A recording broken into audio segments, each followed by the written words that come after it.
Hello and welcome to This Day in Esoteric Political History from Radiotopia. My name is Jody Avirgan.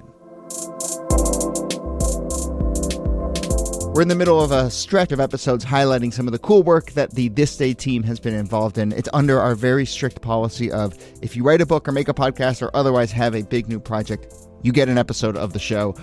So today, let's talk about the art of the obituary, because that is the subject of a new podcast series produced by our researcher and producer, Jacob Feldman. It comes from the Sunday Long Read, a newsletter that Jacob writes featuring the best in long-form journalism and other recommendations. And the obituary might be a dark horse candidate for the most interesting journalistic endeavor. There is so much you can learn from a great obituary and so much that goes into writing a great obituary. That is the thrust of the new series from Jacob, and he does it alongside the journalist Don Van Natta, investigative reporter for the New York Times and now senior reporter at ESPN and book author and many, many other great journalistic things. So Jacob and Don, welcome to This Day. Thanks for chatting and congrats on this new series. Thanks, Jody. Thanks. Appreciate it. Pleasure to be here on the other side of the mic. Yes, I will say, Jacob, that I was thinking, you've been on the other side of the mic a few times. People have certainly know your name and have heard you a couple times. And I cannot believe, Don, that this is the first time that you've been on the show, since it really does feel like our show and the long read and our worlds are very kind of friendly and part of the family. So it's great to actually finally have you on the show. Yeah, well, it's a pleasure to be with you, Jody. We've known each other for a long time now. And obviously you were an early friend of the Sunday Long Read. Very early on when we launched the newsletter way back in 2014, you made podcast recommendations and were instrumental in getting us going. So I feel like you're a member of our family as well. So it's great We're finally getting a chance to do this. I think that's actually how Jacob and I got to know each other, and then Jacob came into the fold when we started this show. So it all is all very connected, and this is great. So yeah, let's talk about obituaries. And it's funny, when we do these special episodes and we sort of, from time to time, we break format and we don't do the on this day thing, and we just kind of highlight good work that happens to be coming out at this moment. But Jacob, ever the researcher, very quickly went and found an actual on this day obituary hook. So, let's fake the intro again and just be like, on this day in what year, Jacob? 2004. Okay, on this day in 2004. 19 years ago. 19 years ago. What happened, Jacob? What's the hook you found? And then we'll talk about obituaries in general. Sure. Well, roughly on this day, I think you may be listening to this on June 4th, but the next day, June 5th, Ronald Reagan died at 93 years old. He was, at the time, the longest living president. I think he's still at 93, is the oldest a president has ever lived to, although we're going to have some people pushing that pretty soon, I think.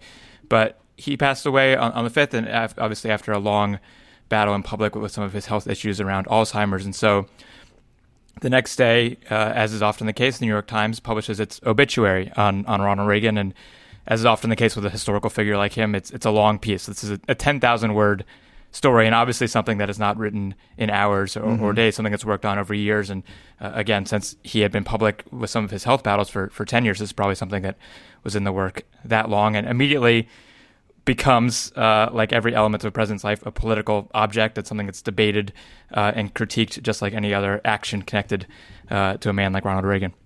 Do you want to characterize kind of what the critiques were? Did they fall into sort of the usual critiques of Reagan, or were they specific to the obituary itself? Sure, yeah, happy to. And I'll read just the first few lines just to give you a sense. I won't read all 10,000 words, as much as I might like to kind of filibuster my time on this podcast. It starts, Ronald Wilson Reagan, a former film star who became America's 40th president, the oldest to enter the White House but imbued with a youthful optimism, rooted in the traditional virtues of a bygone era, died yesterday at his home in Los Angeles. He was 93.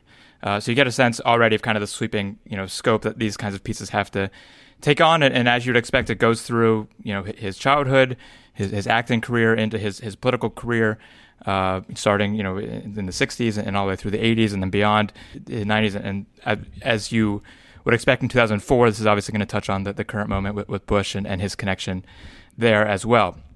So that comes out, this story publishes on June 6th, and immediately afterwards, I think the biggest criticisms were from the right, as is often the case with anything that the New York Times is putting out.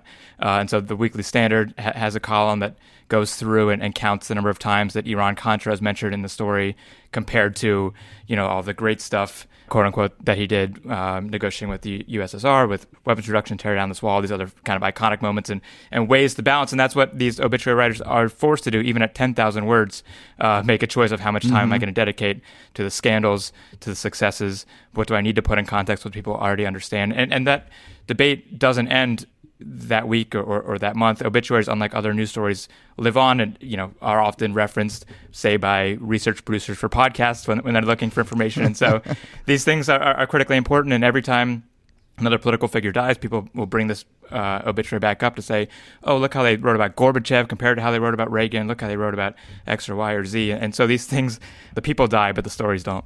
Don, I mean, when you think about obituaries in general and why you're fascinated by them, I mean, it really does.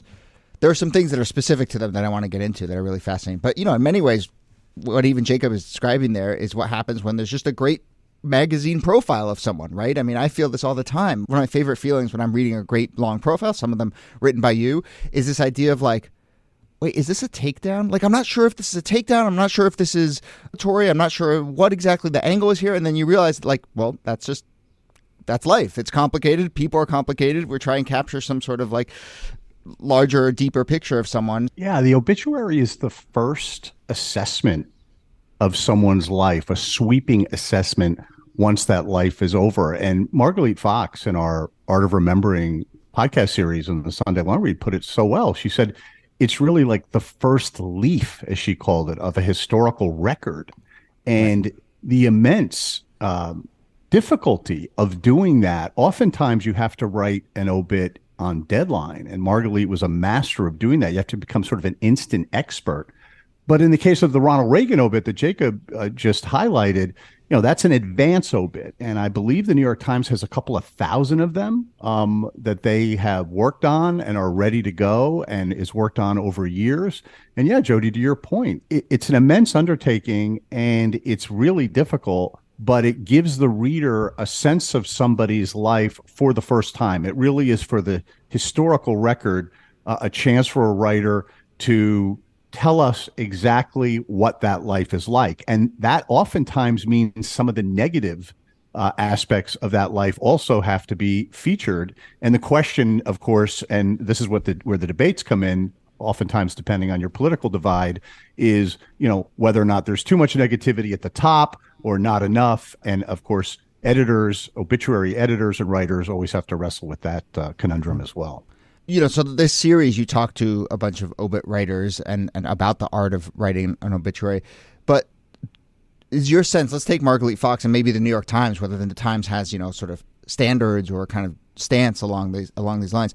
Is the goal there to do something that feels comprehensive and definitive, or is it more like you hear a lot of magazine writers or even like critics say, my job is not to provide a definitive account. It's more to use this interesting body of work to then spark some other ideas and some other writing. Yeah, the Times' goal, the way Margalit Fox described it for us in the podcast, is to be definitive, to be ambitious, to cover every aspect of a person's life that's noteworthy, that's interesting. Whether it's somebody we know well, like Margalit wrote the advance obit for Charles Manson, for instance, or somebody we don't know. She also wrote the obit of a man named Don Featherstone, who died in 2015, who was the inventor of the pink plastic flamingo back in the 1950s. It's a fantastic obit. Yeah, definitely recommend looking that one up. Written so well and so playfully as well.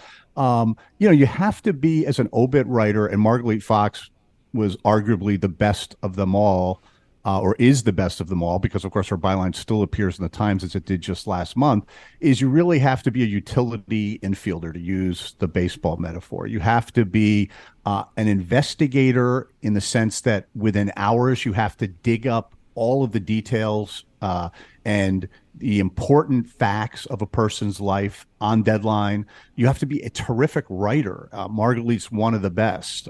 She writes playful obits like the Don Featherstone one, where there's humor laced in it. She has this great line she told us in the podcast, Jody, where she says that 9 out of the 10 obits she writes, she hopes will make people laugh, which is kind of incongruous, right? You figure that that's not necessarily an obit writer's goal. And then she hopes that the other 1 out of the 10 make readers cry. And the fact she wrote 1,800 in a career spanning almost 20 years doing it for a place like the New York Times, which has such high standards and such great ambitions for what they do, is really kind of remarkable.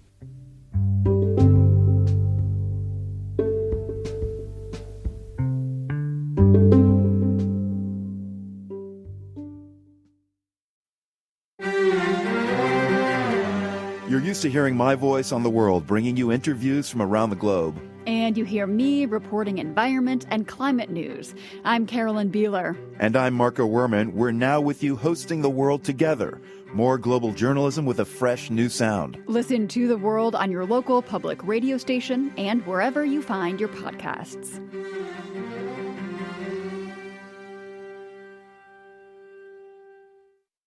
Yeah, I had the good fortune of getting to work on one at Sports Illustrated. I probably wrote it 10 years ago. It still hasn't run yet. Oh, wow. Because that person is still alive. You can kind of try to figure out which sports figure that might be. They had a big hand in creating the modern news environment too.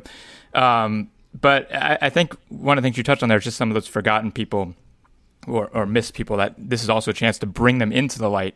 And Marguerite talked about one of the plaintiffs in Brown versus Board of Education and getting to explain the human side of that story that's forgotten. It's one of many that you talk about, because yes, there are thousands that are pre-written, but I think she said something like 95% of them are written on deadline. And so a lot of them is on a daily basis choosing, who is worthy of this time and investigation. And obviously a lot more people are worthy than the ones who get that treatment. Marguerite has this wonderful way of putting these sort of, as she puts it, unsung backstage players who have, put their, as she puts it, wrinkle on the social fabric and have changed the culture in some way that maybe we don't know who they are, but we know the way in which the culture was changed by something they did. And those are the obituaries that Marguerite really made her name writing, in large part because not just because these people were not well known, but because once people got to know them, they not only thought, oh my God, this is such a great portrait of that person, but it's also a great portrait that Marguerite Fox delivered of their importance in the culture that maybe people didn't recognize. And often a portal into understanding, something that maybe we've heard, an era that we've heard about a lot, or a larger story that we kind of feel like we know, understanding it in a new way. I mean, I feel like some of the best episodes we do on this show, and Jacob largely responsible for those too, but are the ones where we kind of find, I'm thinking of those jabronis who tried to steal Abraham Lincoln's body 20 years after he died or whatever, but it lets you then understand something about kind of Lincoln's legacy and this moment in time, this larger political history. I love that stuff. But can you talk a little bit more about, obviously a Ronald Reagan is going to have a pre-written obit. He sails over whatever that bar is. But the ones that are closer to the bar of we can only write so many in a given day or in a given week, in a given month, what is it that leads someone like Marguerite or someone else to say, well, this pink flamingo inventor is worthy, and on quick turnaround, I feel like I can craft something that tells a bigger story? I think, there's a number of things. Obviously, time and who else died on that day or that week is probably more of a factor than you might want to admit when you're thinking about whether or not you're worthy of an obit or how much time you get. But beyond that, I think the bars, there's a couple, I think we've touched on them a couple of ways. One of which is the impact and the social factor there of how important they were, and the second which is how interesting is their story. And those sometimes are the same metric and sometimes are very different metrics. And so I think hitting both of those is critical. And I also think it's changed over time. I'm very keen to look at all these things as media stories. And so I think this Reagan one actually comes at an interesting time in 2004 where the media environment is fracturing and will fracture many, many times over since then. But before, let's say, 2000, definitely before 1990, as you're saying, these were the documents that people would turn to remember somebody. This was Wikipedia for 100 years.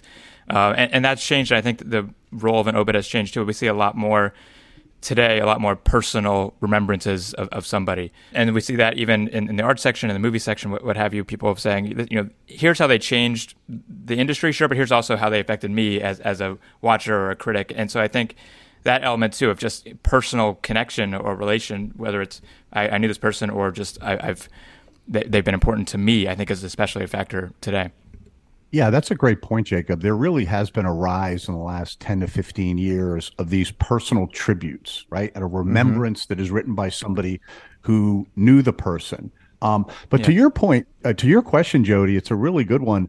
Marguerite and I talked a little bit about it. She made this very funny comment about the fact that she would often be in terror when she would find out in the middle of the afternoon that she would have to write an obit about somebody in a matter of 4 hours. And it would be somebody that even she didn't know. And I think she said, for instance, she had to write an obit about a deposed president in a country she couldn't find on a map, or the teacher of belly dancing. She also mentioned somebody who was an underwater cartographer. So these are people that she has no idea about at mid-afternoon, early afternoon, in a matter of hours, has to write authoritatively. And interestingly as well, and I think really the standard on those lesser known people, not only is it just how much importance they have in the culture, obviously that's an important weighing that goes on at the New York Times when they make a judgment about who they're going to write an obit about or not, but also in the same way that we make judgments as journalists about what's going to be a good feature story, or the judgments you guys make for this terrific podcast, right? It's what's a really interesting story to tell. And like I said earlier, nobody did it or does it better than Marguerite Fox. And like a lot of good journalism, if you're a good enough writer and you're a curious enough reporter, you can pull on almost any thread, right, and find it. And some of my best, some of my favorite works of journalism and nonfiction and fiction alike are quote unquote small stories that are just beautifully told. The ones that make me break out in hives hearing her talk about it are the ones that are kind of in between. I think Betty Friedan was in this category where they don't have the long pre-written one, so you have 3 hours to write this, but this is, someone with a lengthy story who the impact is spun out in so many different directions, and I feel I can relate to some degree when I'm putting together some of these research documents. Is like, how do you even begin to start to think about writing, those stories on deadline as a journalist, as a researcher, is mind-boggling, and something that, really separates Marguerite and some of these other top obit writers. And even somebody like Marguerite, who's the master of the form, I was so taken in our conversation, guys, with the way she described the absolute terror she would feel in having to do these things in a matter of so just relatable. a few hours. Yeah, it's so relatable. She said it's a recipe for mental terror. This is a high wire act. She would be living in fear of making mistakes because she says, and correctly, that writing obituaries is a correction minefield because you're relying on, clips out of the morgue from 40 years ago. If somebody makes a mistake 40 years ago, you're at the mercy of that mistake. And despite that, Marguerite had very few mistakes, despite how difficult it was to write these obituaries with authority on deadline and write them so well. As we wrap up, do you want to shout out a couple other either specific obituaries that you really like that feel like they say something larger about the art form, or obituary writers? We've talked a lot about Marguerite Fox, but I know you're talking to a bunch of different kinds of folks in this series. Yeah, I mean, one of the other obit writers that's really distinguished in America right now is a man named James Haggerty. He is the only obit writer for the Wall Street Journal. He's somebody who has literally in the midst of writing his own obit. I think he said he's up to about 50,000 words. I had a great conversation with him. I recommend your listeners to find that. He had a great quote where he said, "To me, there's nothing morbid about obituaries. They are life stories, so they should be full of life, joy, sorrows, and humor." We also had a great interview with Kathleen McElroy. She's a longtime New York Times veteran editor who is now a professor at the University of Texas at Austin, a journalism professor. She talked about the obits that were written about the leaders of the civil rights era and how there's a disconnect actually in the way these obits are written and how history actually happened because of the way it was covered back then in the 1960s and early 70s. And that was really a terrific conversation. And also, finally, our final one is with Garrett Graff, a distinguished writer and author. His friend named Blake Hounshell died quite suddenly on January 10th of this year. And in a matter of hours, Garrett had to write an obit for his friend and realized as he was doing it how little he knew about his friend, and talks very eloquently about that. So that's another one of our podcasts. It's the final in the series, The Art of Remembering, the 4-episode series that I would recommend your listeners check out. Jacob, final question as we wrap up. But for this day, I mean, I have a little sense of the kind of research you do, and we often go back and forth as we're kind of figuring out what we're going to say in a given episode. But how often do you stumble across obits? How big of a resource are they for you as you're researching our stories? Oh my gosh. I mean, they're right up there as the most valuable thing on both levels. When we're looking for ideas, oftentimes I'll go through the obit section of recent people and just kind of look for, interesting moments in their lives that we haven't touched on or talked about or themes. And then, once we have a topic, and oftentimes it's for those, secondary characters in a story, like maybe we'll reference the congressman that put up some sort of, plan to defeat whatever thing we're talking about, and that is just the quickest way to, okay, where were they coming from? Why were they doing this? What were their motivations? I mean, you can get some of that stuff from Wikipedia or from, the Congressional Record or whatever, but I think that the job these obituary writers do in carving down massive lives into narratives and the things that can be understood and woven into these larger narratives is extremely valuable to me. So we are deeply indebted to their work. Yeah. Great. Well, look, to lay it out there for folks, the Sunday Long Read is a long-running newsletter. Jacob and Don are the forces behind that. It recommends all sorts of things to read and now watch and listen to and so forth. And then this podcast series, The Art of Remembering, looks at the art of obituary writing. 4 parts, right? And then you're going to continue with kind of looking at different types of impressive journalism. Do you want to tease what other kind of journalism you might focus on next as this podcast goes on? Yeah, so our next season is going to be on humor. We figured we've dealt with the death portion of newspapers. Now we're going to deal with humor. We're going to go the opposite end of the spectrum. Folks can look for that in the next few months. So I would highly implore everyone to subscribe to the Sunday Long Read as a newsletter, and then, of course, check out the Sunday Long Read podcast series on obituaries. But Jacob Feldman, Don Van Natta, thank you so much for doing this. Thanks, Jody. Thanks, Jody. Talk to you soon. Thanks for listening. Our researcher and producer is Jacob Feldman. Our producer is Brittany Brown. Our transcripts, which you can find on our website, are done by Kala Nakua. This Day in Esoteric Political History is a proud member of Radiotopia from PRX, a network of independent, creator-owned, listener-supported podcasts. Audrey Mardovich, executive producer. Yuri Lasordo, director of operations. Thanks to all of you who support this show by being members of Radiotopia. Find transcripts, sign up for our newsletter, find us on social, suggest topics, all that and more at our website, thisdaypod.com. See you soon.